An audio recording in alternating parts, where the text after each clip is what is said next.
spawned in the light years of space, unleashed to take over the bodies and souls of the people of our planet. Shocktails with Johnny Thunder. And Baker. Bringing a new dimension in terror.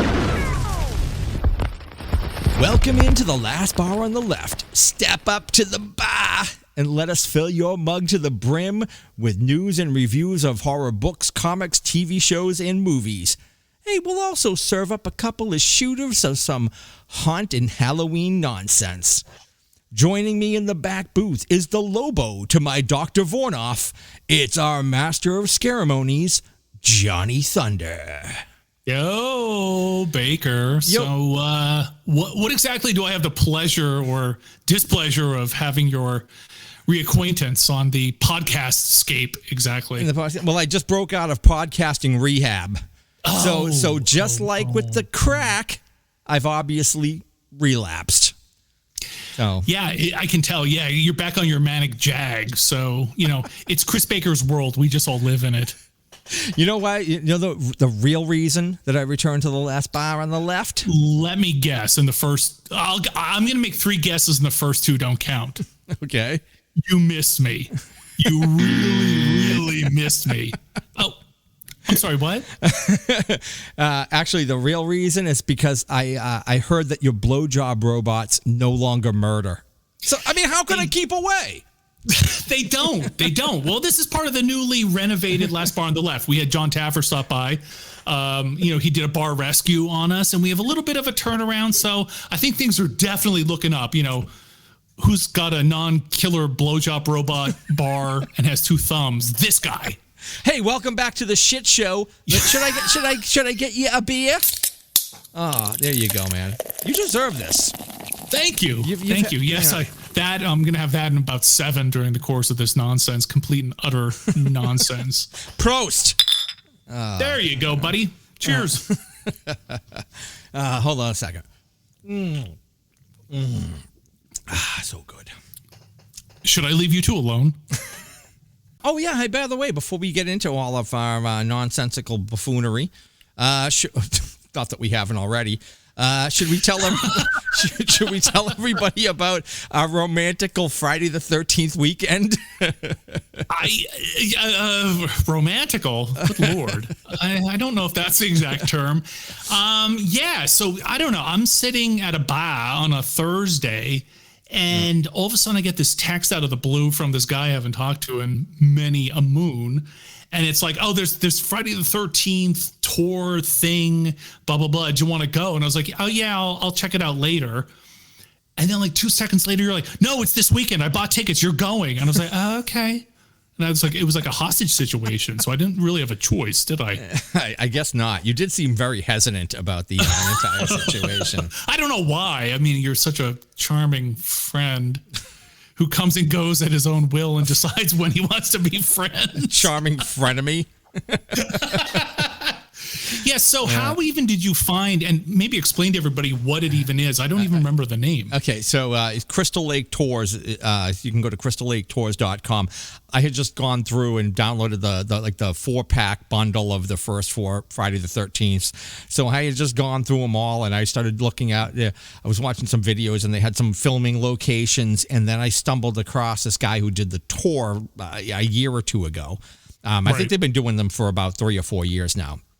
So they have the tour at the first Friday the 13th. English, motherfucker, do you speak it? So it's at Camp Nobi Bosco in Hardwick, New Jersey. So they do tours at the very beginning of right just before they have the Scout Summer Camp, late spring, and then early fall or whatever, or late summer. They had some kind of quick abbreviated tour that was only like an hour or something. And there was like a daytime one. And then they had the daytime. They had the later tours, the nighttime, and then they had the extended tour, which is obviously the one we went on, because I think it took about 4 hours to get through. Dude, no, that ended up like 6. I was like, dude, it was like 6.5 hours. Like, it was well worth the money.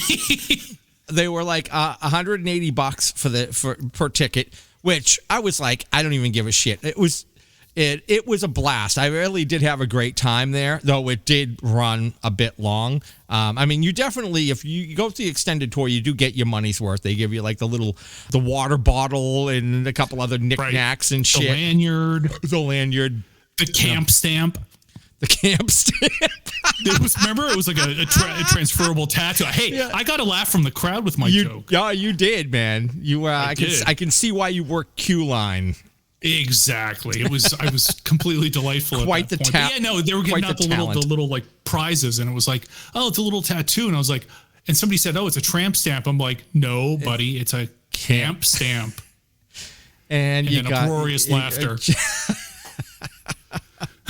It was amazing. It was amazing. I know. You know. But no, it was a fun time. It was actually really cool because, as you said, like you get to see so many iconic locations from the original shoot, you know, including like the archery range, the lake scene, you know, where the fight happens. What was really interesting to me was, though, how a lot of the original location was specifically staged for the film. You know what I mean? So like it doesn't even like really look like that, like the showers.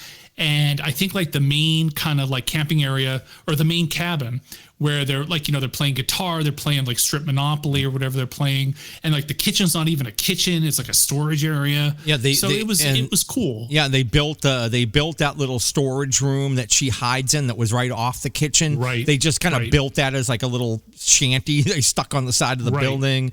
That whole shower scene, they just threw up some plywood and 2x4s and they just plastic curtains. Yeah. Some plastic curtains and just made themselves a shower. And it was also, I think it was also very important that our guide had such knowledge of the camp. What was his name? Was it Eli or something? But he was awesome. He was really, really good. Yeah, he was a good dude. He was like, you know, he was pretty chill. He's like, he'd been a scout there for like years or whatever. Counselor there. Yeah. We get into about 30 minutes into the tour. We're walking around. All of a sudden, Grampy Thunder. Knees start to go out on him or whatever. You were kind of hobbling. We were hanging way back and we were getting way away, like far away from the rest of the crowd. And the guy comes back and I'm like, yeah, my buddy's, you know, he's having a tough time. And the golf cart comes flying up. Throw your ass on the back of the golf cart. And it was actually kind of cool because then the rest of the tour, I get to travel around with you on the back of the golf cart to each location. Well, in my defense, here's a couple of things. Number one, I didn't realize the scope of the camp itself. And if like the first thing you're doing is like going down this giant decline, like gravel hill, I was like, okay, I'm not really cool with this. But no, we didn't get on. Remember, I was sort of at the end and it was like, is there much left here? And it was like, oh, like we've already been there for 4.5 hours. Then it was like, well, there's only like another couple things. And that's when I was like, let's just do the golf cart deal. And then after that, it was like another 2 hours. I kind of had enough. All right, I'm not going to bail, but damn. Well, the other thing I want to compliment is the fact that much like a movie we're going to review later called Barbarian, apparently Chris Baker doesn't understand how to look up hotel reviews or look at Google Maps or Google Earth and look up like, I don't know, street locations. I'm not going to complain because the genius paid for everything, which was great. Thank you. But what was I thinking? You know, that's very, you try to think and nothing happens. That's very unmasshole of me.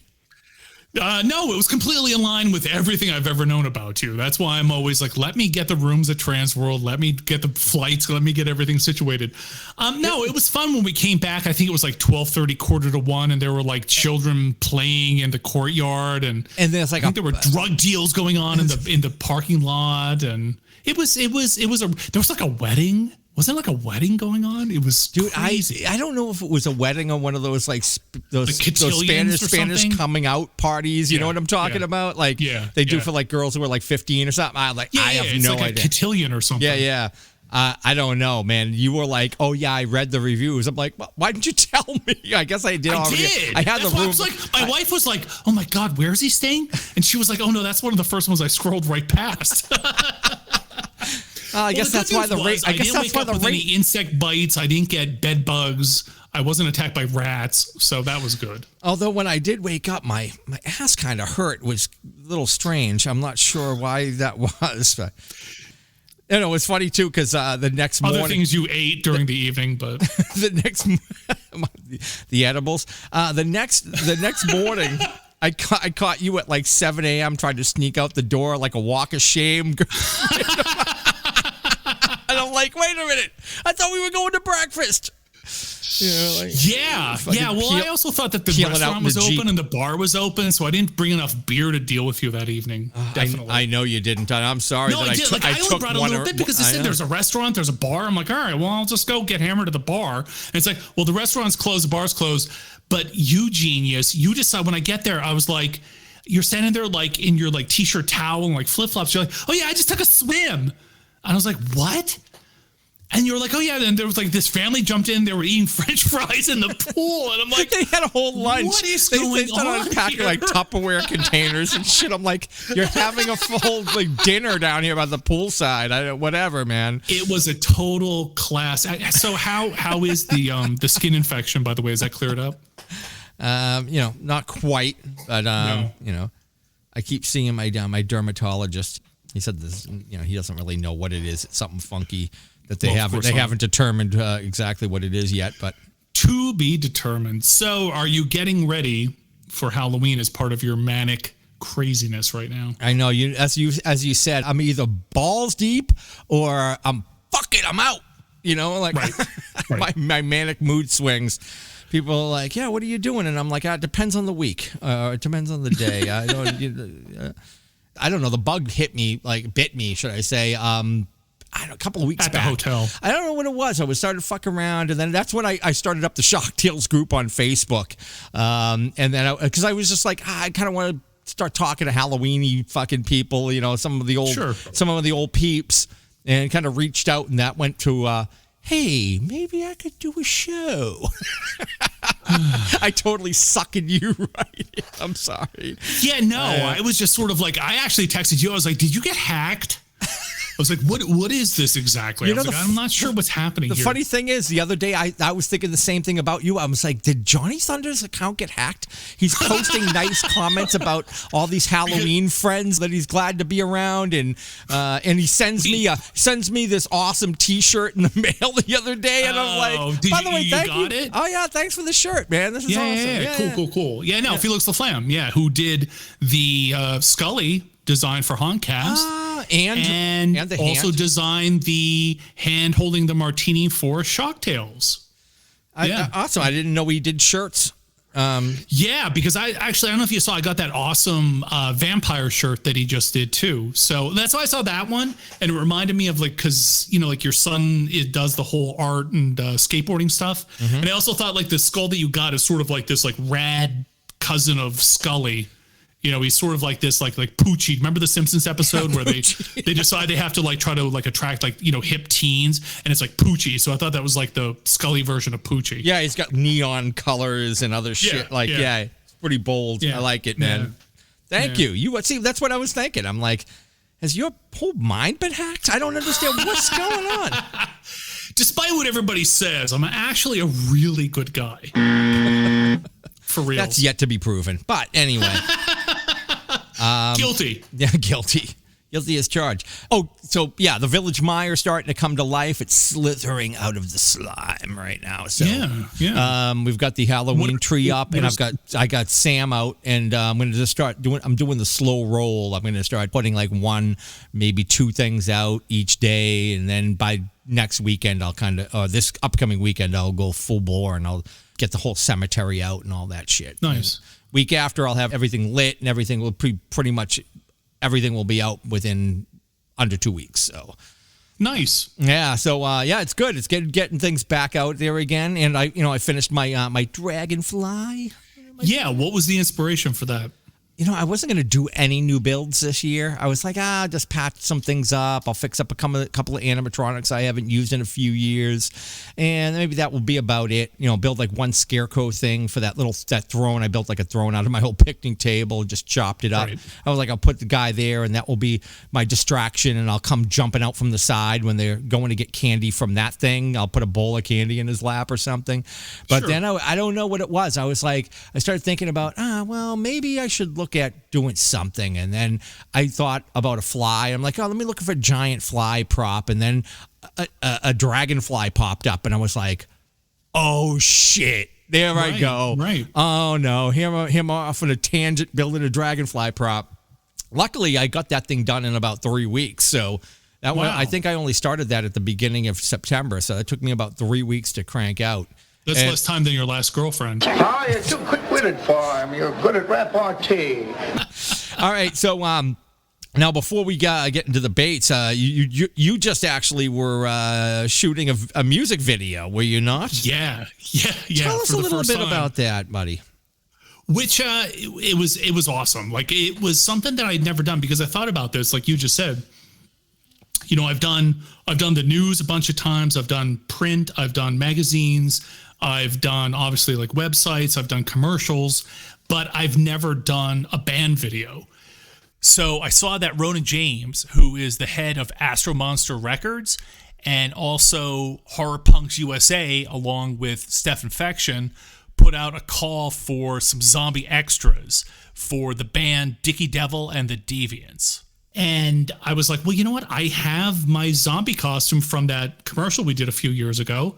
And I'm free that Saturday. I would love to come out. So call time, we set everything up. Call time was 1:00. We finished a little after 8. And it was just an awesome experience. He directed it. It was a bunch of other people. And it was just such a fun day, which I also loved the fact that we shot on a blue screen. So, we're not like actually running through cemeteries. We're not, jumping around. We're not actually in front of a stage for the band's performance. So everything we did was literally just in the confines of the blue screen. And I just could not have asked for a better supportive crew and direction and just a really, really great group of people. He was the only person I really knew. And I met so many people there that day. And we just had a really, really rad afternoon just hanging out. And what's funny is just like, most of it's downtime. You're just hanging out and waiting to be called. And when you're called, you're doing your thing for, 10, 15 minutes or 5 minutes or a couple minutes. So there's group shots. There's group shots of the zombies, like 3 at a time. We all got individual dance time that he's going to edit in. And it was a really, really great experience. So I got to, like I said, give a shout out to those guys because it was a really awesome time. So I had a lot of fun. So it's Dicky Devil and the Deviants. Yep. Okay. Yep. What song is it for? It's for the Undead Wanna Rock and Roll. Undead Wanna Rock and Roll. Yeah, no, and it's what's great about him, and you should check out the channel and check out his YouTube stuff. It's awesome because he's like totally like over the top, and it's kind of like this like Scooby-Doo kind of stuff. And there's like a dog puppet, and it's a really like over the top, humorous, funny kind of vibe, which is what I love. Like it was just like it's like this. It's like just being completely ridiculous. So when it was like, oh, like cannot be scary, and then okay, now you're Night of the Living Dead. Now you're maybe a little bit of a 28 Days Later, and now it's like, okay, now like you come in and you're looking for brains, and now you're like, oh, okay, listen, I'm listening to the music, and okay, you start bopping your head, you start, tapping your toes, and then just start dancing. And so like, we have like 15, 16 zombies just literally just start dancing. People are doing like, the swim, and people are like doing all the kinds of crazy stuff. I think I might have twerked. I'm not going to hold anybody to that, but there may be Johnny Thunder twerking in this video. So.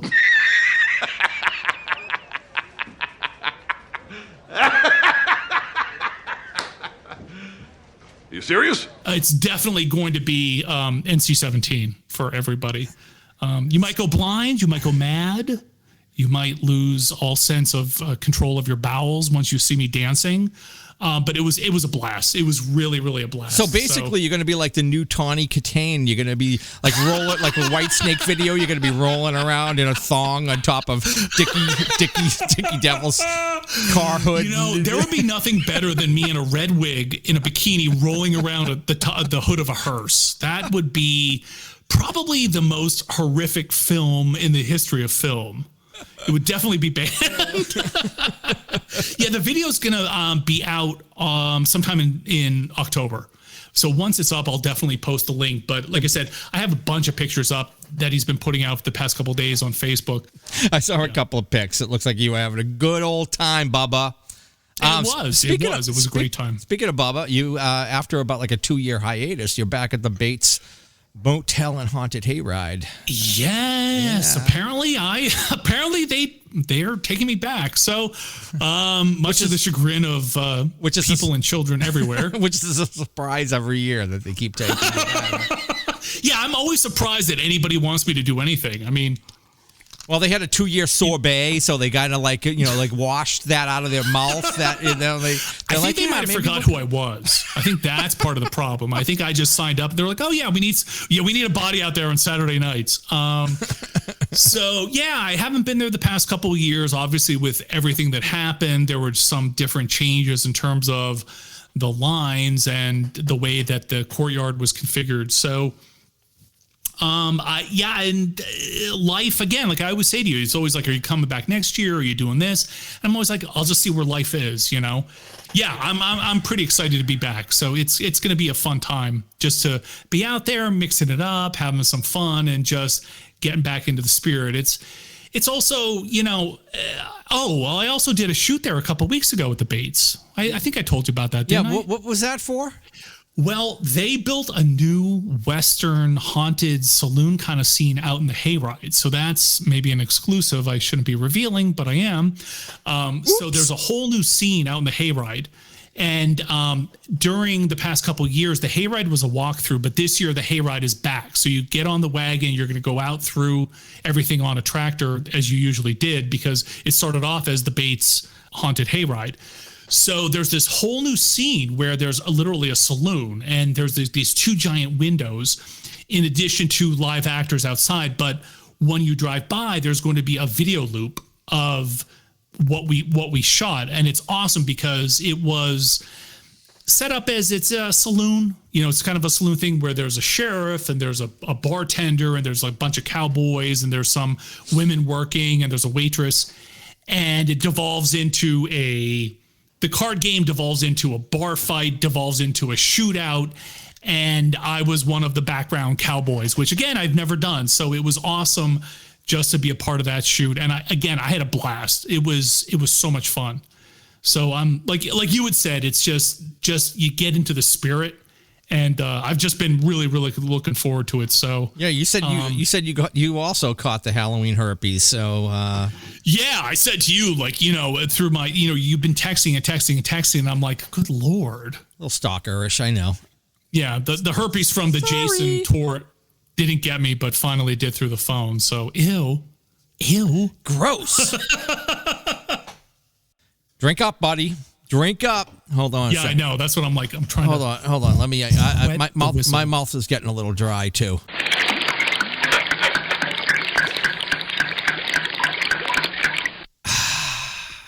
Oh, hey, sponsors. Don't forget the sponsors. Well, this time around, as usual, if anybody listened in the past, my lunacy is brought to you by Bell's Two-Hearted Ale. And as always, I'm afraid to ask you, genius, what's going on your side of the table? I'm being sponsored by Gourd of the Rings Pumpkin Ale from Cambridge Brewing Company. Oh, God, does it pack a punch? Good Lord. That was quite the read. I'm keeping it short and simple. Look at you auditioning for voiceover work. Dick Terhune, you better watch out. All right, everybody, welcome back to the newly renovated Last Bar on the Left. My name is Johnny Thunder, and along with the genius, we're serving up Shocktails. This month, I'm going to bring you a couple books, comic books, upcoming movies, as well as reviews of Don't F in the Woods 2, Pearl, and Barbarian. All right, everybody, why don't you pull up a stool, pick your poison. He said stool. The tab's on Baker, and let's go. Shocktails.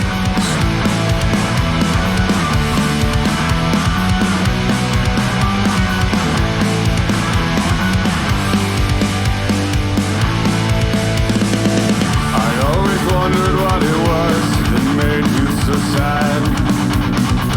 What could have made you so sad to have the courage to walk right off that ledge? 86 stories to death. Oh, Evelyn, I'm glad that you finally got some sleep, and I hope that you finally found your peace. Sleep, sleep, sleep in your casket. You're out of motive blanket, wrapping you so tight. Sweet, sweet, sweet dear Evelyn, you've earned it. Try not to think of life. We thank you for your time. Sleep, sleep, sleep, dear Evelyn.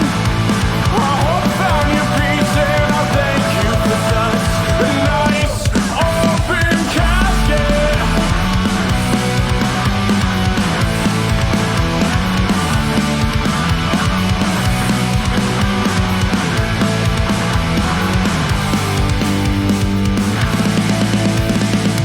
Sorry at the time no one could help you. I completely understand why you had to leave. I wasn't there, but I heard you didn't even scream. That's proof alone that you were braver than me. Sleep, sleep, sleep in your casket. Sleep, sleep, sleep in your casket. Sleep, sleep, sleep in your casket. Sleep, sleep, sleep in your casket. Sleep, sleep, sleep in your casket. You're out of motive blanket, wrapping you so tight. Sweet, sweet, sweet dear Evelyn, you've earned it. Try not to think of life. We thank you for your time, yeah. Sleep, sleep, sleep, dear Evelyn. I hope you found your peace, and I thank you for such a nice open casket.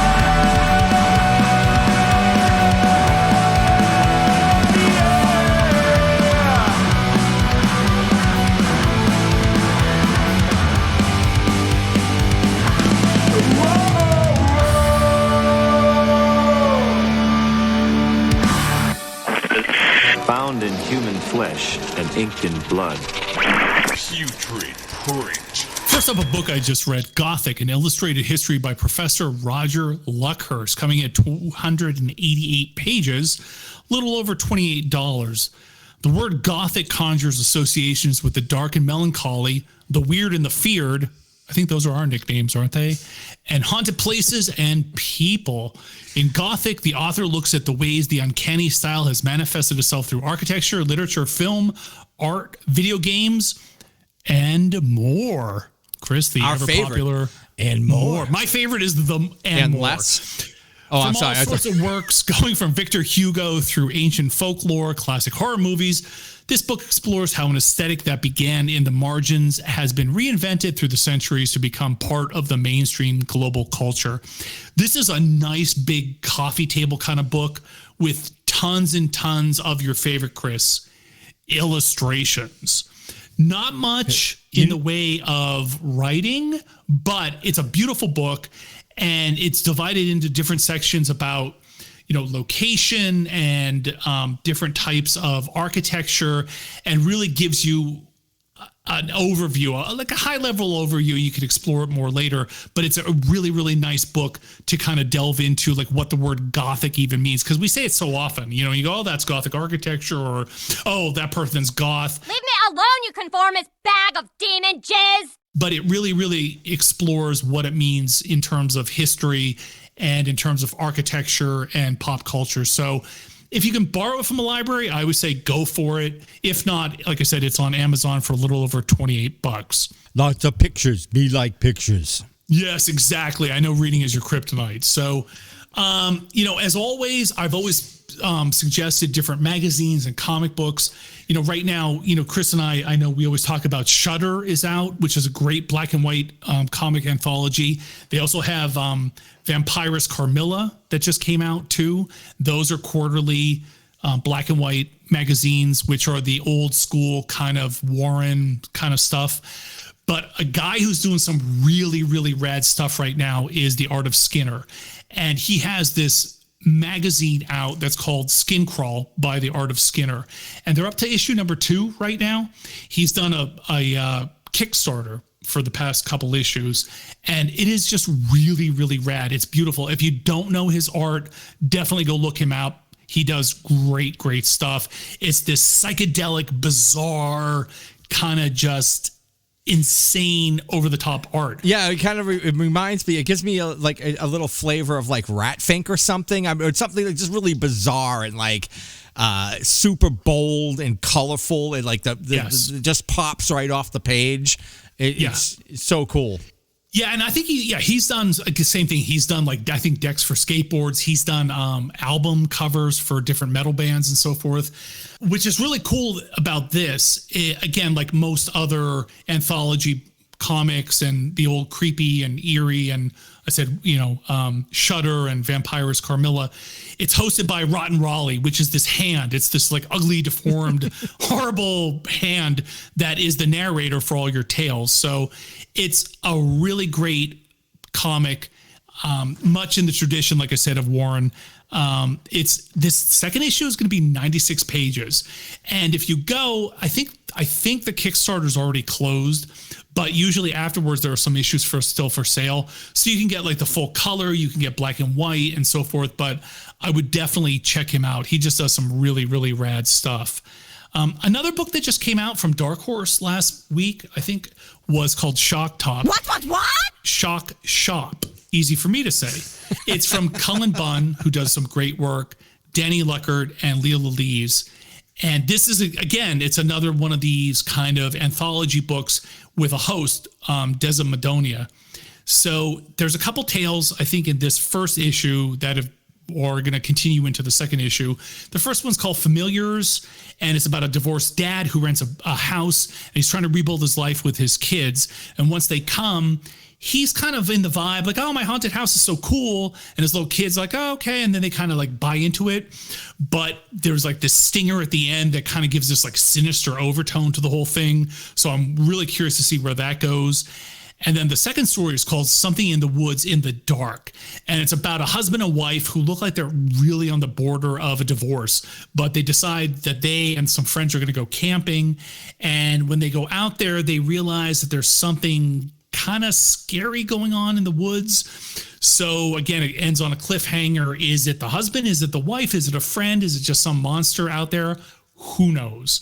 That came out, and I think it's a price point of about $3.99. And I turned you on to that. I think you got it digitally if you don't have a local comic shop. Yeah, the local comic shop I have around here is basically Newberry Comics. And they're really more of like a pop culture. They do have comics there and graphic novels, but do they do gaming and stuff? No, it's more a little bit more on the commercial side. And so they're more of a chain, and like I say, a little bit on the commercial kind of side versus the independent comic shop type of thing. But the comic where the husband and I mean the themes, especially with the husband and wife, all the dialogue, I thought was great. It really was realistic, not as sometimes as hacky or awkward as some Did it bring back bad memories? No, there was a couple of panels in there that they had the lighting when they're sitting around the campfire, and just the way that the shading and the lighting was done, I was like, wow, that is I mean, it was just really well done. That story I really dug a lot. Once again, it just was really short. I didn't realize it was going to have a cliffhanger. I'm used to most of these being, a couple of stories per mag, but they all wrap up within like 5 pages or 6 pages. Not like I haven't, not that I think that is bad, it's a kind of a cliffhanger. It leads you into the next story. But yeah, I mean, it was a little shorter than I was used to, but I enjoyed it, and I thought they were both really well done. Wait, so it was a little shorter than you're used to, but you enjoyed it. Again, speaking of your ex-wife and why you have no girlfriend. You're cracking my balls, man. All right, you primitive screwheads, listen up. So another one that's coming out, which is really, really rad, I'm really looking forward to this, is DC Horror presents Sergeant Rock versus the Army of the Dead. And we've talked about this in the past. I think that mashups between the different genres is just so cool. If, you've got war mixed up with horror. I remember there was like Nam Wolf a few years ago, or you have the Creature Commandos from DC, or G.I. Robot, or any other stuff where you have war mixed with horror, or you have Westerns versus, involved with horror. Like Jonah Hex for a while had some titles where there was like this real horror overt element, which is awesome. So this is another one of those mix-ups, and I think it's just going to be awesome. So Sergeant Rock comes back this fall. The story's set in Berlin, 1944, and the Nazis are flanked on all fronts by the combined Allied forces. And given that they think they're going to lose in easy for me to say. English, motherfucker, do you speak it?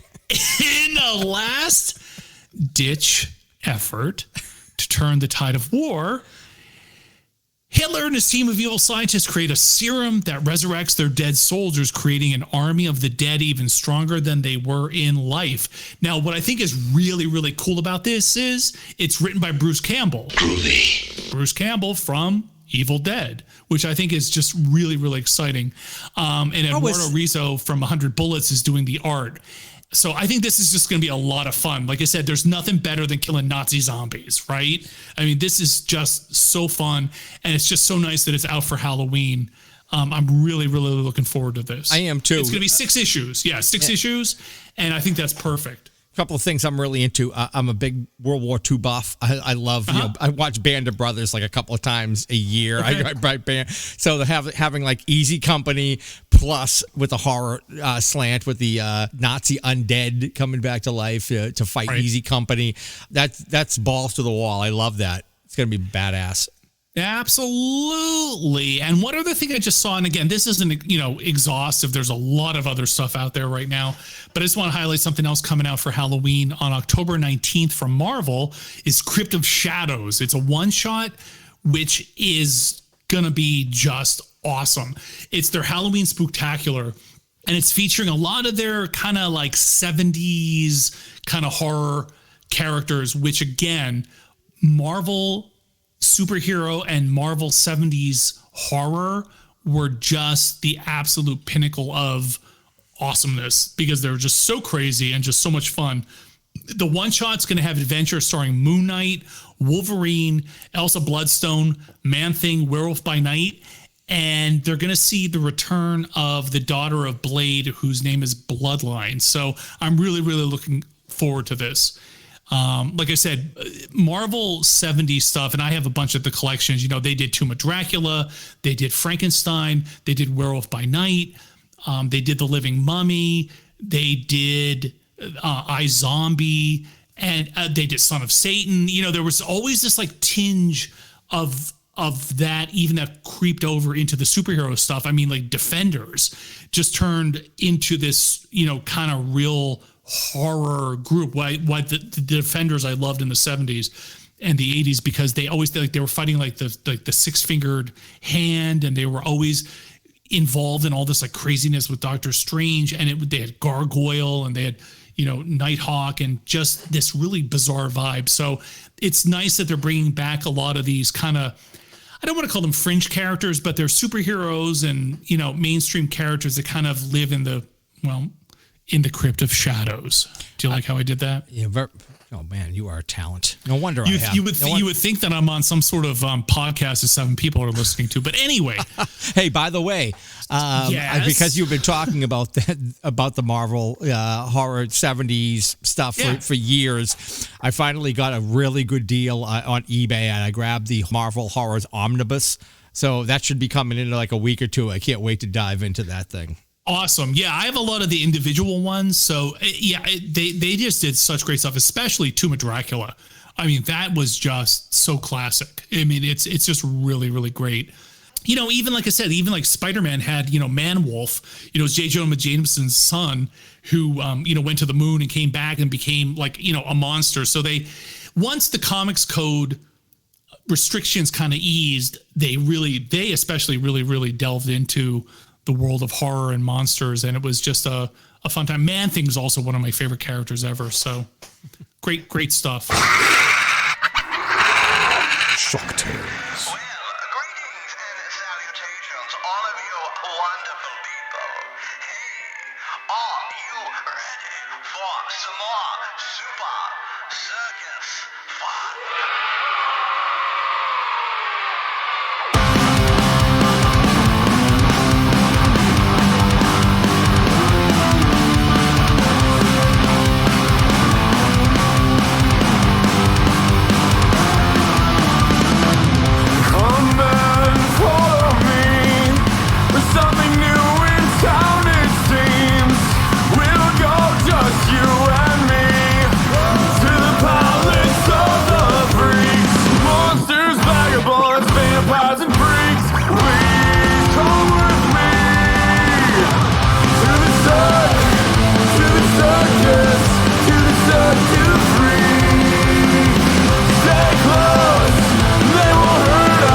Feel the awful, creeping, crawling terror that stands your hair on end.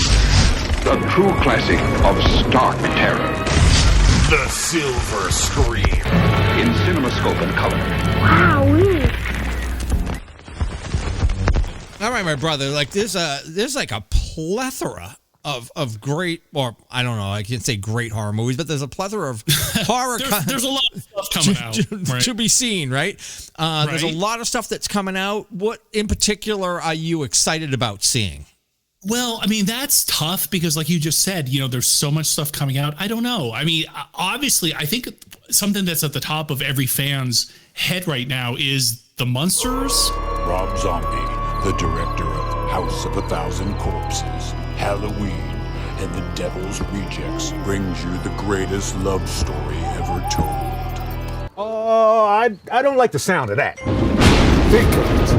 The brain of a super genius transplanted into the body of a perfect physical specimen. I want a man that makes my blood run cold. A man that every time he enters my crypt, it's like a stake through my dead black heart. I can whip you up a humpy down in the lamb. Oh no. Remember what happened last time? He was batty. I'm gonna go. Okay. I'm looking for a vision, a queen, true love. What exactly do you want? Is Herman Munster in there? I knew the moment I laid eyes on you that you were special. I understand if you don't feel the same. I'm just a regular gal living a boring, normal life. If there's one thing I know, is that the rest of the world melted away as soon as you appeared in my life. It seems Miss Lily is truly in love. Oh, come on, you know and I know that we gotta get rid of that bozo Herman Munster.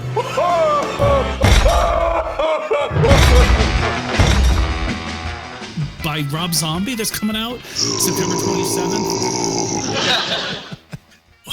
Was that Lurch? I don't think that's the wrong show. No, I know. But yeah, you know, here's the thing, and I think a lot of people feel like this, because on the one hand, we know that Rob Zombie is like the biggest Monsters fan in like the world.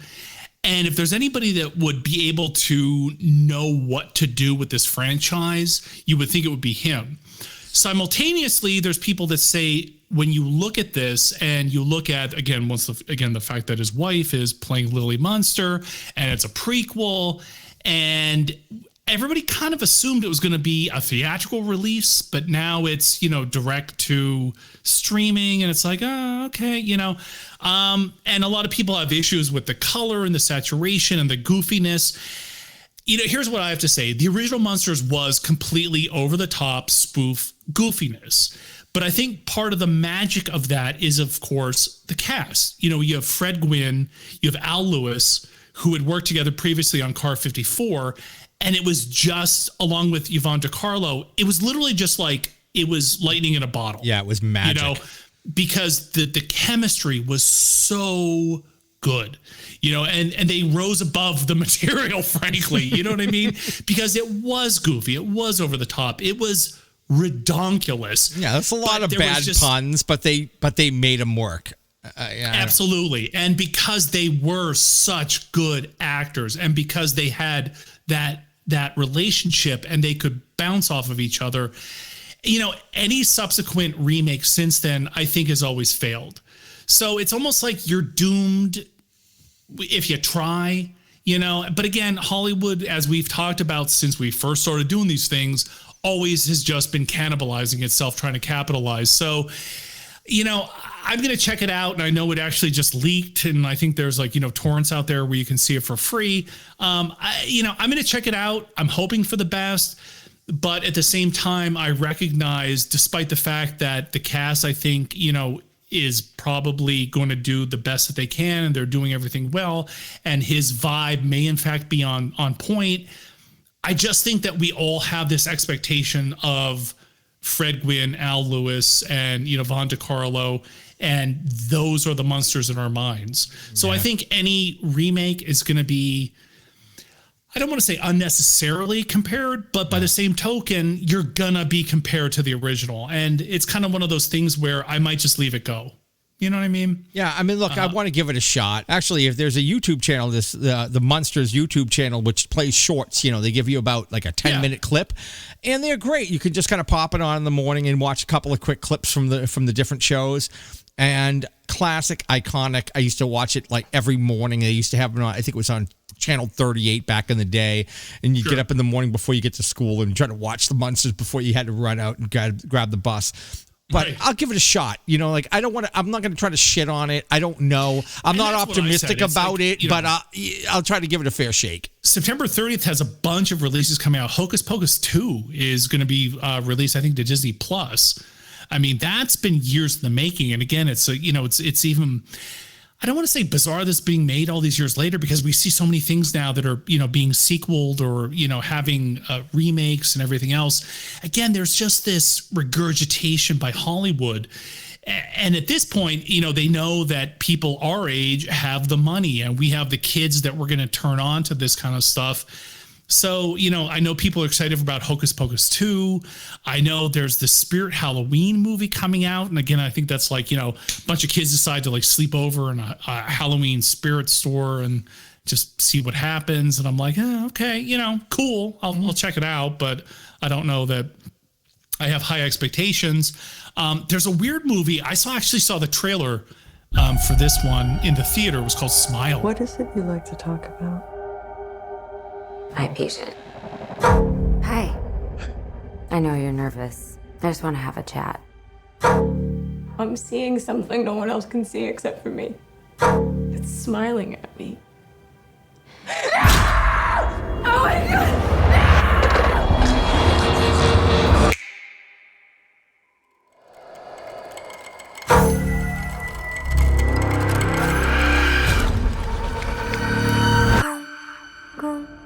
Yesterday, a patient in your care died brutally in front of you. I need to find an explanation for what happened. It's smiling at me. It's smiling at me.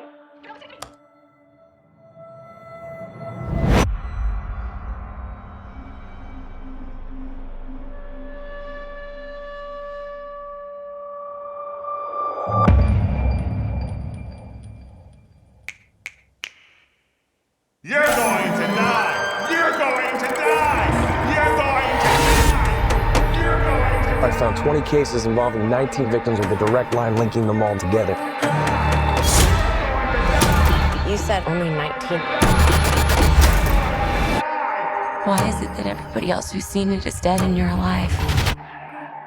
I've seen it too. You? Get away from me! How long between each victim's death? None of them survived longer than a week. Today's my 4th day. I am not gonna keep running. I have to face it. How does it make you feel?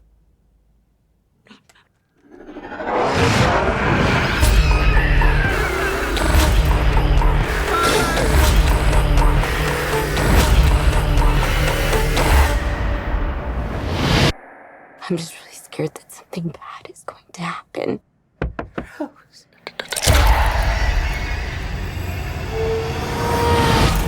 Out of all the films that are going to be popping up over the next month, Smile, the concept is cool. It's different. I don't know. I want to see it. I'm definitely, intrigued by it. Yeah, I like the idea. I don't know, is it a demon? Is it a condition? But it's sort of like some kind of leaps from patient to patient, and it just sort of absorbs their personality, and it kind of confronts this doctor. So that was a little creepy. I won't go to the theater. I'll probably just check it out at home. I know Terrifier 2 is coming out October 6th, which I love the first one with Art the Clown. So, did you figure out what you're dressing up as tomorrow?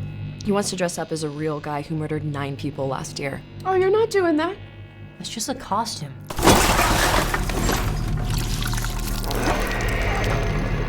You think that guy's still out there? What's up with you and this clown all of a sudden? You're like obsessed. They never found his body. What if he decides to come back here? I wouldn't worry about it. Wait a minute, aren't you that guy from the costume shop? Sir, what are you doing? It wasn't me. He was covered in blood on his shirt and his hands when he got here. I'm telling you, it was him, Allie. Right down to the little black dot on the tip of his nose. You're really weird, you know that? I believe him. About what?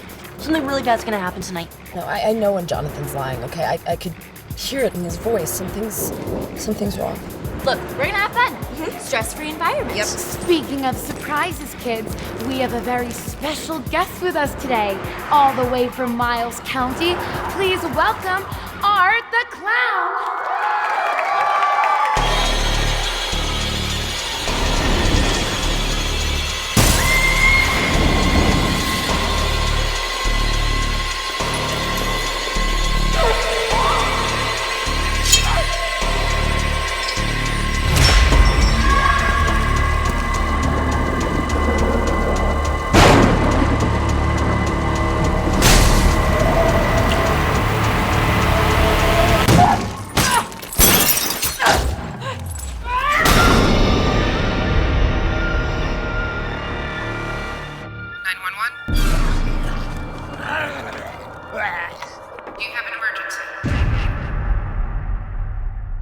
definitely want to check that out. That's rad. He's a rad At badass. the clown. Yeah, exactly. And then I also saw Hulu is doing a Hellraiser reimagination on October 7th. The trailer actually just dropped, and again, it's like, oh, I'll check it out. Okay, cool. I hesitate to actually announce this title because it just seems bizarre because it won't be. But October 14th, of course, is the release of Halloween Ends. Does it? So does it really? Exactly. Welcome back. It's Halloween night in Haddonfield. If you're still in town and safe at home, I'll be here till sunrise to get you through the night. 4 years ago, Michael Myers murdered 43 people. And he got away. Call us if there's any trouble, okay?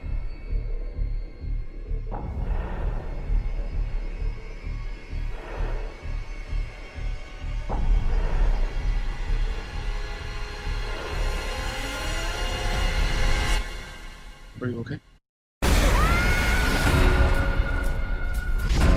Michael Myers is dead.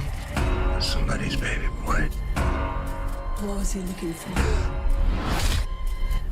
Your mask. You have to stop acting out of fear. Michael Myers is gone.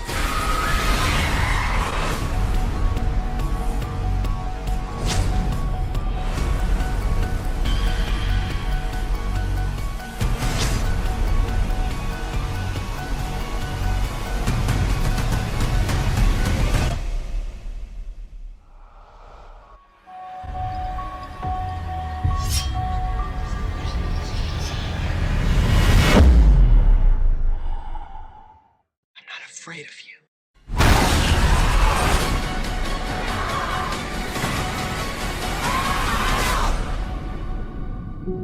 Was the boogeyman? As a matter of fact, it was. Is it over? It's never over. And Jamie Lee Curtis in her granny panties. Come on. Well, here's the thing. With this trilogy, I enjoyed the first one. And again, I didn't think it was necessary because I think Laurie Strode's story was successfully concluded like twice previously, but whatever. It was fine. The second one, where it was sort of like, evil never sleeps, or what was it like, whatever they were chanting, and Anthony Michael Hall was like running around, and they're in the hospital, but they're not in the hospital, and that was not a good movie. Yes, I can definitely smell shite. So this third one is promising to be the final confrontation between Laurie and Michael Myers. So again, we'll see. I don't know that my butt's going to be in the seat opening weekend just because I'm going to have other stuff going on. I think it's also available on Peacock if you have that, so you don't actually have to trudge out to the theater if you don't want to. But again, I'm a huge Halloween junkie. Of course, I've talked about this again and again and again incessantly. But, is it going to end? No. It'll just be rebooted in a year and we'll have to talk about it again. But not if there's dollar bills on the that's table. what I was just going to say. Halloween ends, ... $, bill, Yeah. Something else that's coming, something that I think is actually really cool, and it's actually coming out on Netflix, but I didn't really talk about TV. But did you see Del Toro's Cabinet of Curiosities is coming on October 25th? So I think it's like based on the short story of the same name. I think there's going to be like 8 different horror stories, and it's going to be a different anthology every week. And I think he directed or wrote a couple of them, but not all of them. But they've got a bunch of different names attached to the different projects. So I think it's going to be cool. So if you have Netflix, definitely check it out. Otherwise, I think there's another like possession movie. Again, I saw that trailer. It's like nuns and like possession and craziness. Pray for the Devil on October 28th. Mm-hmm. But there's one that I actually found really, really intriguing. It was called The Menu from November 18th, which is a little past Halloween. But I really, really thought this looked intriguing. It's with Ralph Fiennes and Anya Taylor-Joy. And it's sort of this like weird rich people show up at this kind of exclusive kind kind of like resort for this dinner, and it's like all this like high fancy stuff. But it turns out it looks like it's almost like this revenge kind of a thing, like almost like a Dr. Phibes, where the chef has actually orchestrated all these people showing up, and they all get, he's going to seek revenge on every person there. He knows all their secrets. He knows all their backstory. So somehow I think it's sort of like this revenge story where he's been wronged, and he's going to seek vengeance on all the people that are now trapped on this island at his restaurant. So it was like this high concept kind of a thing, and it kind of shocked because I was like, oh, I didn't know anything about this, but I kind of dug the vibe. So I'm definitely going to check that one out. I feel like that concept has been done before. I can't think of the movie, like a similar type of scenario, but usually that's the more they bring people on and then they end up hunting them. It's like they bring them on and then they go, you have about 5 seconds to go, and we'll give you a 5-second head start, and you're going to run. That's been made over and over, but we'll see. I like revenge. I like when you find out like why they're doing it. I've always thought, I just love anybody getting revenge on people, especially podcast hosts. And I think I'm going to round up, I don't know, you. So should we get to the low point of any time we get together? It's the reviews.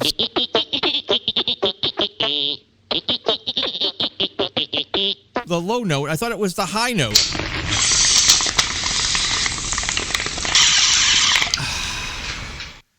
Good shit. Okay, we can agree to disagree.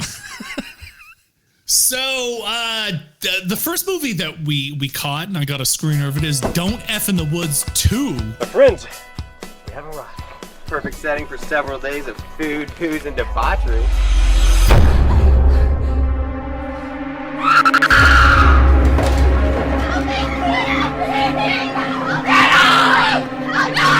Something attacked us. There's something in the woods. Whoa. Sit.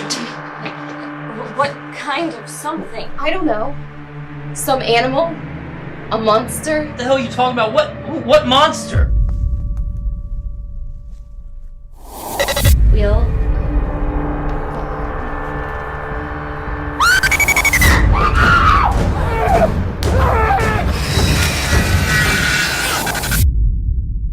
That's right. There's a part 2. The long-awaited sequel to the cult slasher film Don't F in the Woods from Sean Burkett hits digital October 11th, with a Blu-ray to follow in December from Wild Eye Releasing.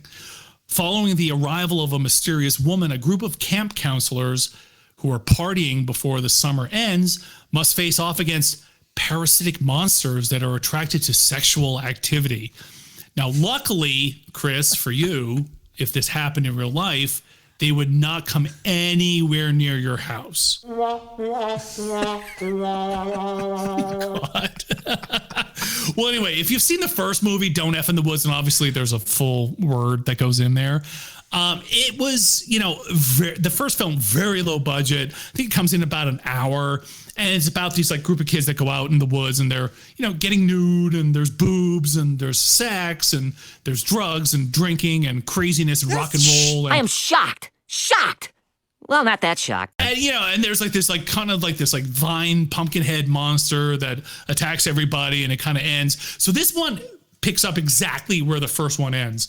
And, here, look, we'll put it this way. It's a low budget film, right? But what I just said, there's boobs, there's sex, there's drugs, there's, rock and roll, there's beer, there's all kinds of craziness, there's mayhem, there's practical effects. Now, is it a good movie? No. But do the acting and the direction and the runtime of an hour and a half compensate for that? Absolutely not.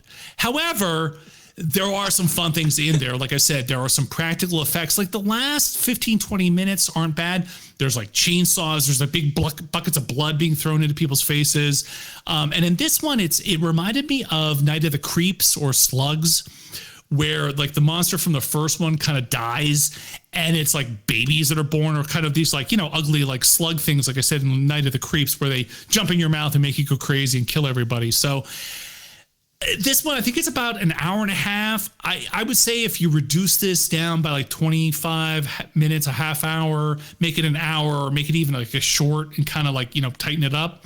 It's fun. It's not great, but by the same token, you know, it was there were a lot of things in there to like, and I kind of dug a lot of like how, you know, like you said, like it's a throwback. You know, you've got kids in the woods and they're camping and they're drinking and there's, you know, boobs. It should be stop me if you heard this one before. Some kids go to a summer camp. You didn't catch it for free again, because I think the first one's on Prime or Tubi. You know, you put it on, you do something else, you give it a watch, and you pay attention when like people get murdered. So that's what I would say. There was two pretty good characters in there. That was like Kenzie Phillips as Tasha and Cheyenne Gordon as Gil. I thought those two characters were like the standouts of the movie. They were the rest of the cast was like, there was some pretty bad acting, and you know, the CGI when they did whatever that CGI was, it looked like they did it on Windows 95. But once again, I don't even want to shit on them, because, you know, I think they made this thing for like 15. They had an Indigo, and they raised like $15,000 for this. So if they made that whole movie on $15,000, God bless them. Unbelievable, you know? Well, and I was just going to say to you, look, as an actor, and doing haunts and commercials and, you know, band videos, I know bad acting because I'm a bad actor. And I know what it goes into just even doing like, you know, a 2-minute video. You know, we were there for, you know, 8 hours. So I can't imagine even taking up a project like this. So, you know, that's what I always, like you just said, I feel bad just taking a shit on anybody that has the gumption, that has the balls to do this, because they're putting themselves out there. You know what I mean? He's just fucking going. It's a DIY, you know, effort, and everybody involved was doing their best. And, you know, like I said, it's put it on, have some fun, just check it out. I said, I like at the end. I thought the ending was pretty cool. There's sort of like this set piece where it's like this sort of cave, and again, we're trying to do this non-spoilery, but there's like a character that's important to another character. And again, chainsaws and like buckets of, you can just see the people underneath just throwing buckets of blood in their face. And, you know, it like that part I thought was kind of fun. All right, let me quiz you. What do you think was my favorite scene in the entire movie? Your favorite scene in the entire movie? I don't know, lesbians on a picnic table? Nope. It was the butt slug. Oh, butt slug. Yeah, I'm surprised you didn't go with that name for the show. Shocktails with Johnny Thunder. Is it too late to change it? Butt slug. Is it too late to change the title? What the hell is wrong with you people? Obviously, you know, you have to accept what it is, but you can have fun with this, especially if you, before you watch the movie. All right, well, on that intelligent note, we're going to move on now to another movie called Pearl. Please, Lord, make me the biggest star the world has ever known, so that I'll make it far, far away from this place. Well, caring for your family during these times is admirable, but you only get one take at this life. If only they would just die. Pardon? Nothing.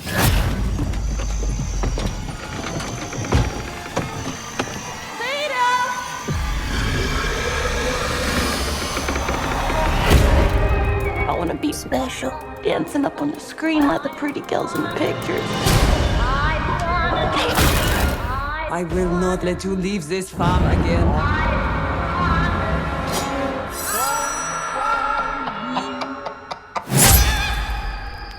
I'm worried there may be something real wrong with me. Rumor has it they only take one gal per town. We're looking for someone with X Factor. Has to be me. How about a film nobody else has seen? Is it legal?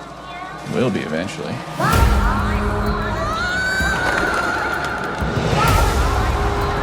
I know what I've done. Bad things.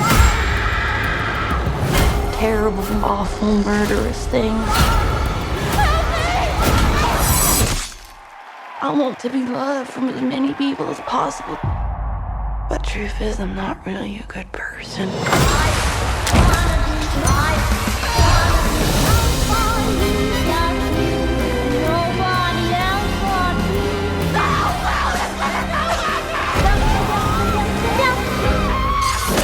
All right, so let's move on to the next flick called Pearl. Now, Pearl, of course, is the prequel to Ty West's film X, which tells the story of Pearl, who is one of the main characters from the first movie, X. Set in 1918, trapped on her family's isolated farm, Pearl must tend to her ailing father under the bitter and overbearing watch of her devout mother. Lusting for a glamorous life like she's seen in the movies in Hollywood, Pearl finds her ambitions, temptations, and repressions all colliding in this origin story of X's iconic villain murderess. So we obviously weren't doing this when X came out, but I was so stoked out of the blue, I kind of just wasn't even aware that Ty West was doing another movie called X. So X, of course, was set in 1978, and it was about a bunch of people filming a porn flick, and they're looking for a location to do it. So they go to this isolated farm. Basically, it was my favorite mashup. Porn and horror. See how we bring everything together? Yeah, I'm sorry. I forgot that earlier when I said war, war, Western. I forgot porn. So. Yeah. Absolutely. And I'm a big fan of Ty West. I know he has his critics, but I just absolutely loved it. I love the slow burns because I thought it was really, really great in terms of just the performances and just the way that he built the characters and got through everything. Mia Goth, I thought was fantastic in the first film.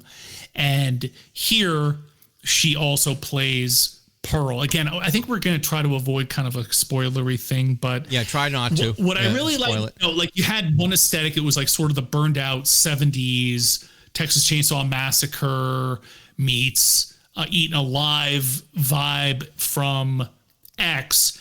And then this movie, obviously set 60 years earlier in 1918, has these, grandiose kind of old Hollywood music in the beginning and this kind of like Technicolor look to it, and the logos and just the vibe is just sort of this kind of taking you into the mind of Pearl, where she's trapped in this awful, awful family situation, trapped in this lonely farm with really no friends, and you see that there's something just off about her. She's got this terrible mother. She's got a father who's suffered from the Spanish influenza and is now paralyzed, basically a paraplegic, unresponsive. And she just has these grandiose ideas of escaping from there. So, what I always appreciate about these films is where you see really the devolution of the character and you just literally watch her lose her mind. There's allusions to some bad things that she's done. Her mother tells her that she's a bad person. But for the most part, it's kind of like, blah, blah, blah. And everything's, hey, I'm happy, we. And then I'm not going to try to get too specific, but there are a couple scenes where the tone of the movie is just so, it's like the record just like going, the needle just going right off the record. When the family sits down to have dinner in the middle of a thunderstorm, where finally the mother confronts Pearl about things that she's been doing, and Pearl reacts to her. It is just this grandiose thunderstorm and just violence and all this pent up anger. And you've got this dialogue and this monologue from the mother. You've got Pearl reacting. And I will say at the end, there is this, I swear, Mia Goth does at least 10 to 15 minutes of a dialogue that I literally sat there. Again, it's a cliche, but on the end of my seat, just watching this performance where she's asked to kind of close her eyes and just kind of, I'm a friend, say everything you want to say that's going on in your life. And there's no judgment.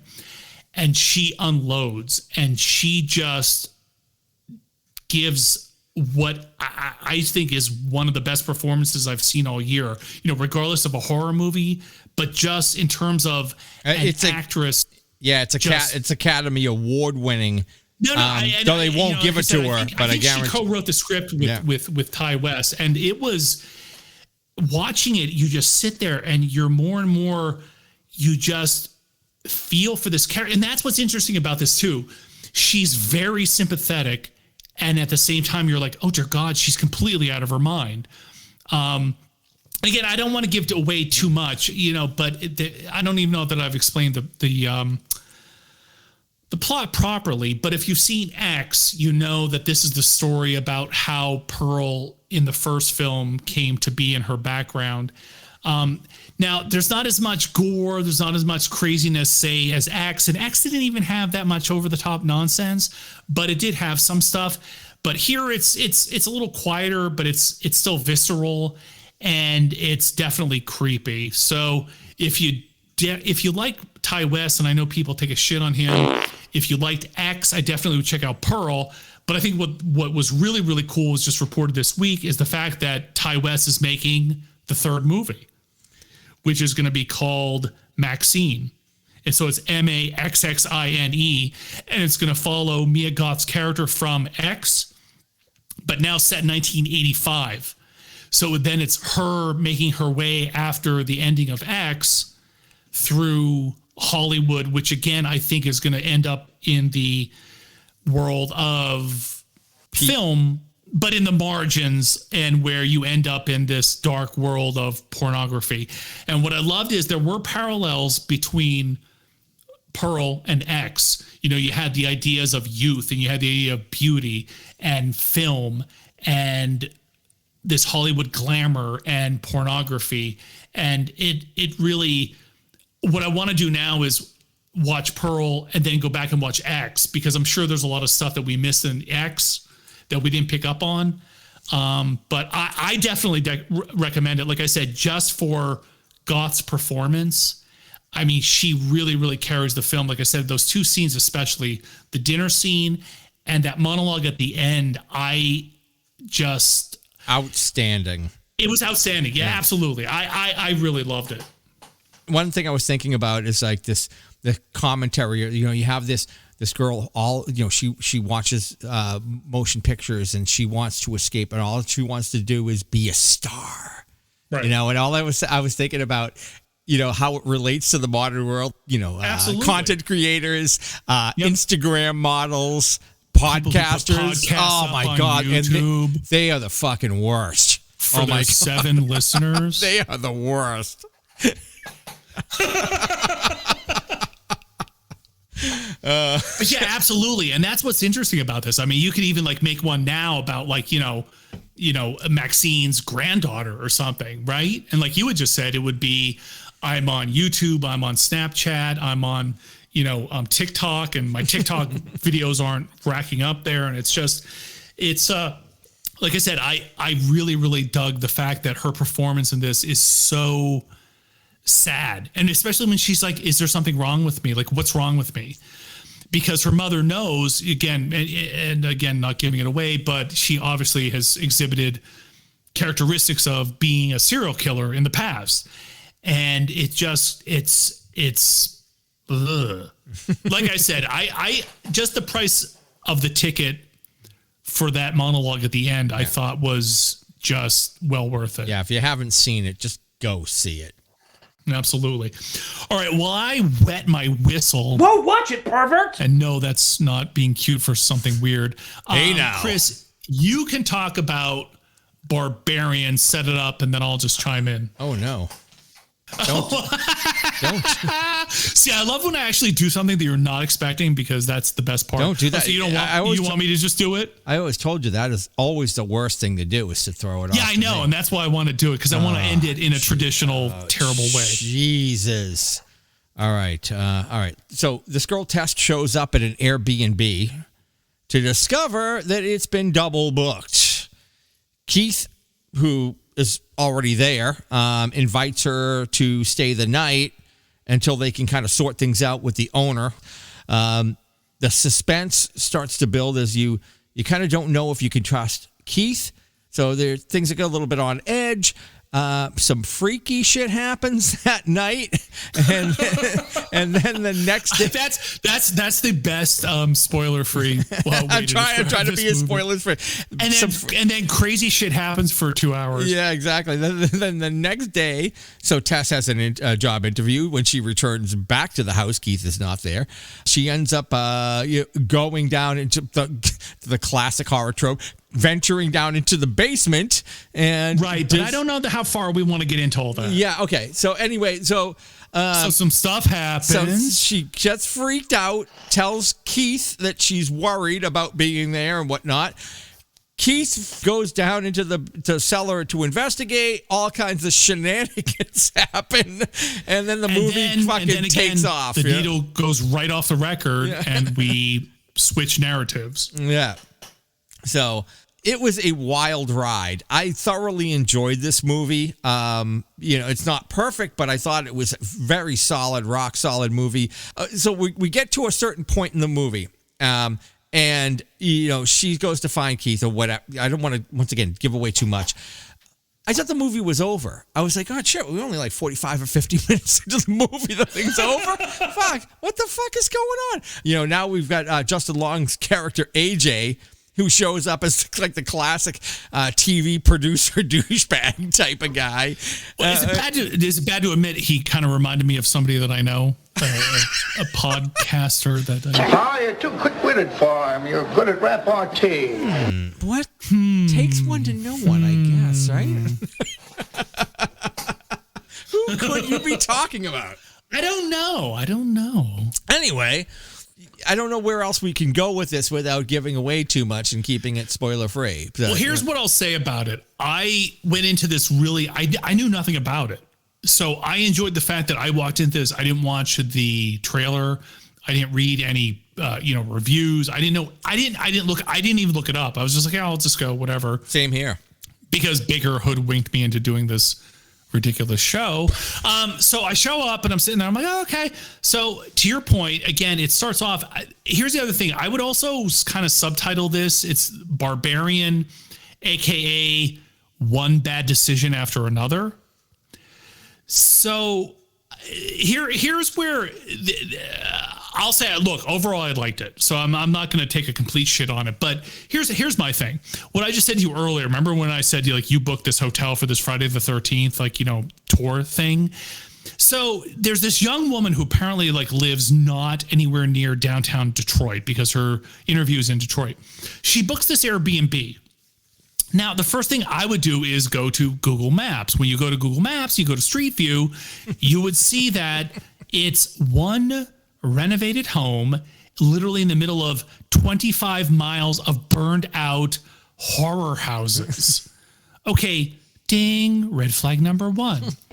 So then you get there in the middle of a storm and there's a dude already in your house. Ding, red flag number two. Now, she doesn't want to go back out and sit in her car and try to find another place to go on her phone because the dude says it's a bad area. I don't know, lady, get back in your Jeep and drive 10 miles, 20 miles back out. I'm sure there's a hotel. Ding. Then you wake up and your doors are opening and there's weirdness running around. Then you go to your interview, right? The woman who interviews you says oh, you're staying where? Oh, dear God, you can't stay there. You need to leave. And she's like, well, there's a convention in town. There's nowhere to stay. I'm sure there's other hotels in suburban Michigan that you can stay in, right? So then she goes back and then it's I left my cell phone on my dresser, but I'm going to go into this dungeon of horror. Then I escaped the dungeon of horror, but let me leave my car keys on the kitchen table. What? Or dude that you don't know that you think is a serial killer. Oh, sure. Let me follow you down into the horror hole of hell with not a phone, not my keys. And it's what? It's literally bad decision after bad decision. Now, I guess if you excuse all of that, it's fine. Again, with this movie, The performances I thought were awesome because what I love, Bill Skarsgård is just phenomenal because you kind of have this in your head. What you alluded to, is he a bad guy? Is he a good guy? You know, he lures women here and like throws them into his basement. Is he a good guy? You have no idea. But again, the performances I thought were great. And I also love that Richard Brake, who was in 31 and he was in a couple other Rob Zombie movies, shows up as sort of a flashback. And again, what I really, really dug about this movie, the biggest thing that I admired was the very unusual narrative structure, right? You know, you have this kind of like present day story. Then as we alluded to, you've got this break where suddenly it shifts to a completely different character, but then the two stories come together, but then they kind of do this flashback. And that's what I really admired, was this unique storytelling and the performances.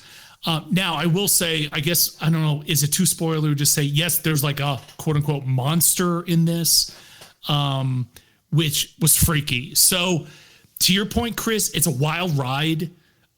If I was just laughing at, like I said, just every bad decision made by like every character in this movie, you're not wrong. But no. But you had said I had the greatest time. You know, I just thought it was just a great ride. It was what a movie's supposed to be. It was entertaining. Right. Doesn't have to make a lot of sense. There were a lot of bad decisions. I thought it doesn't have to make a lot of sense and make a lot of bad decisions. You've just described our show. Yeah, it's kind of my life, you know. So. Oh, really? I walked out of the theater and I was just like a shit-eating grin on my face. And I was just like, I had a fucking good time. The coolest part about it is on the ride home, I jumped on my bike, riding home.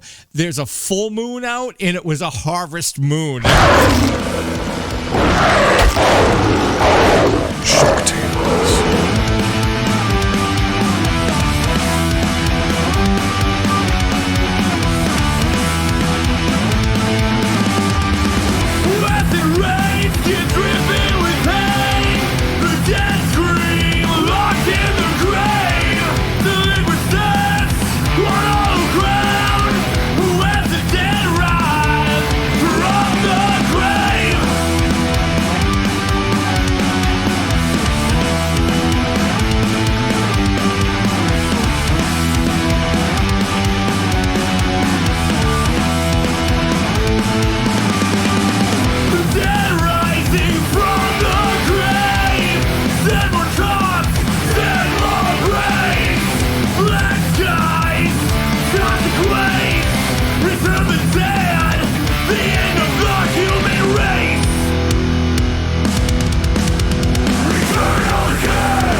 So before we go, as its last call, I was going to give this a little plug for this product that I picked up last year. You familiar with the company VFX?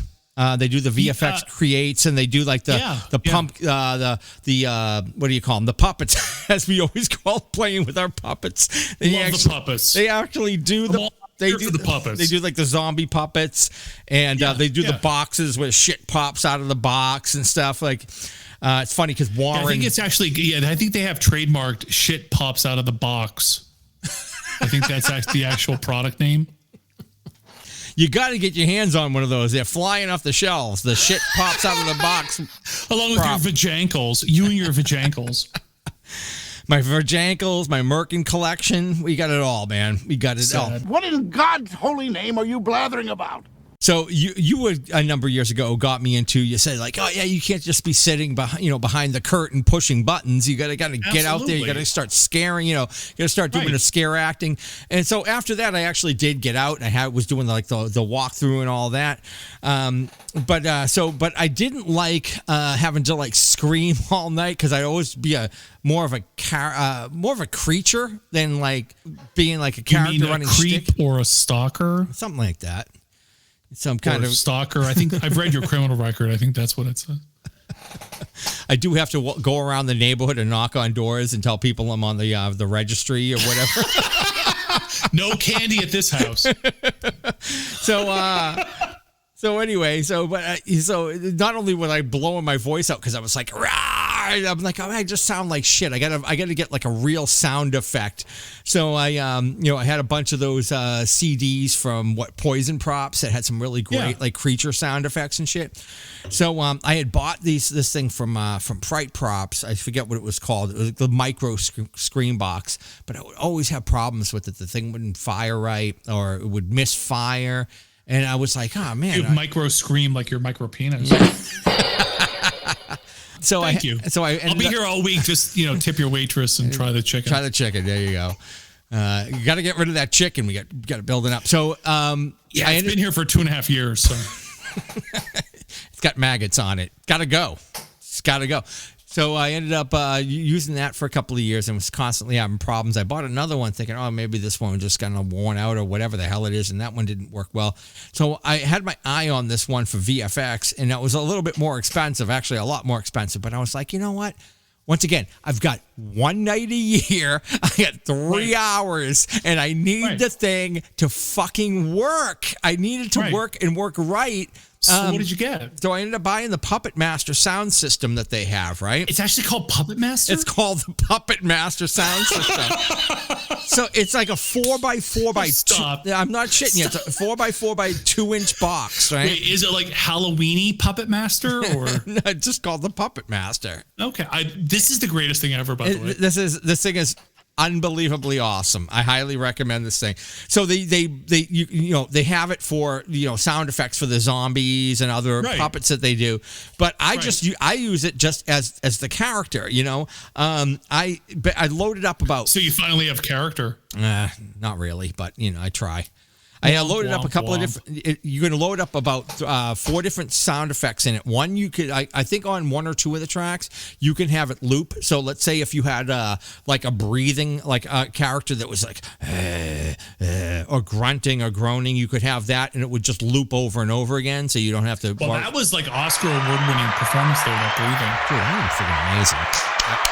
Didn't I tell you? I thought I told you already that I'm amazing. And then you could fire the other sound effect, like your scare effect. But the thing has, I think it's rated up to like 100 decibels. It is ridiculously loud. And it's all self-contained in this one box where you can just charge it up, and the charge lasts for like 6, 8, 10 hours. So you could basically get an entire night out of one charge out of the thing. On the other unit, you would either have to buy like a battery pack, which you'd have to put like 20 like AA batteries in, or a big ass friggin' chargeable thing that you'd have a fanny pack, and the thing would be like drag it like hanging off your ass all night. It was I had that one for a couple of years. I just like how you mentioned like there'd be a lot of batteries hanging on your fanny pack and dragging your ass. Like there's so many jokes in there right now. You dirty bird. Just things just incredible. Like you just charge it up, throw a couple of sound effects. I had like three different sound effects going on in the thing, and you just don't even have to. You don't have to scream. You have to yell all night. You just fire off the effects. I had one effect that it just goes "Happy Halloween," and so I would like fire off the scare effects, and I like do that on the way out the door. Nice. And people just laugh. They just think it's hilarious. Yeah. And so I used that last year. I think the year before, and the thing just works flawlessly. It fires perfectly. Awesome. It comes with all the cables in it. It's I think they have them on sale now. They usually go for like $250. I think they're like around $220. They're definitely discounted right now. And they come with like the remote control thing that you just basically feed the Cat 5 thing cord down your arm, and it has the little board where you can press the buttons to fire off the effects. Okay. You can obviously raise and lower the volume. I mean, the thing, I don't even think I have it cranked up even halfway, and the thing is ridiculously loud. And I used it last year. I have a scare cam video that I finally got. I hadn't had one in years, and I finally did one last year. And you can kind of hear it in the video, and it's just like super loud. And I'm just scaring the shit. I'm chasing kids out of the yard. It was just a blast. So anyway, I'm like, no, I'm not getting anything from them. I just used the product, loved it, thought I would pass it along as a little, FYI. It's the thing just rocks. Awesome. Anyway. Well, I'm definitely looking forward to seeing your video this year again. Yeah, and we'll get the Village Meyer 2022 up there. How long have you been doing that? How many years is it now? When we started Hauntcast was the first year that I kind of officially did. I don't even think I had the name for the Village Meyer until like almost year 2. Okay. And this was a scary thing. I saw some video pop up, and it was like the 15th anniversary of Paranormal Activity, and I was thinking, I was just listening to an old Hauntcast episode from season 1 where we were talking about Paranormal Activity. It was like in the November episode, and I'm like, holy fuck. I said this, dude. I said the same thing, because that's what over the weekend somebody was like. I said, "Oh yeah, I do acting, at the haunted house," and I said, "Oh no, I used to do a podcast," and they were like, "Oh really?" And I was like, "Yeah, and actually we're gonna start something else up again." They're like, "How long you've been doing it?" And I go, "Fuck me, 15 years." Well, with a year or two off here and there, Yeah, well, several years here and there. Sprinkle a couple of years here and there, take them off, and but in general, I mean, to your point, it's like I guess we've sort of infected the public consciousness for 15 years. So scary.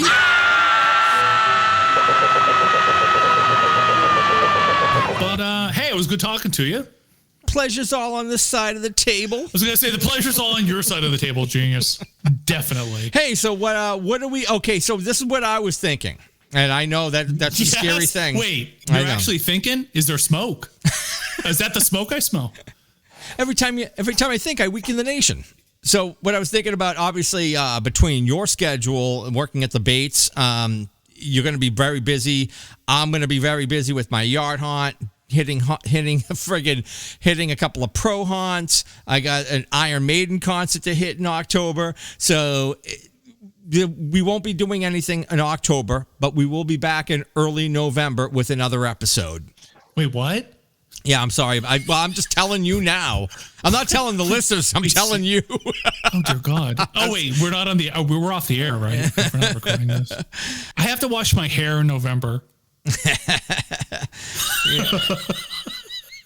So, what do you think we'll end up reviewing in November when you're waxing your head or washing your hair or doing whatever you're doing over there? I have no idea. Like I didn't know. I didn't know future prep. I have no idea. How about maybe we'll hit Smile, maybe Terrifier 2, maybe the Monsters. Sure. We can do a Halloween wrap up. We can talk about our season. We can. Well, again, I may be launched into stardom after my music video debut in October. Yeah. So I don't know. I might be on a worldwide tour. I don't know that I'm going to have time to talk to people like you. But of course, but you know what? Your people can get in touch with my people, maybe. So it might work. It might work out. I guess. That's the coolest fucking story I've ever heard in my entire life. That's insane.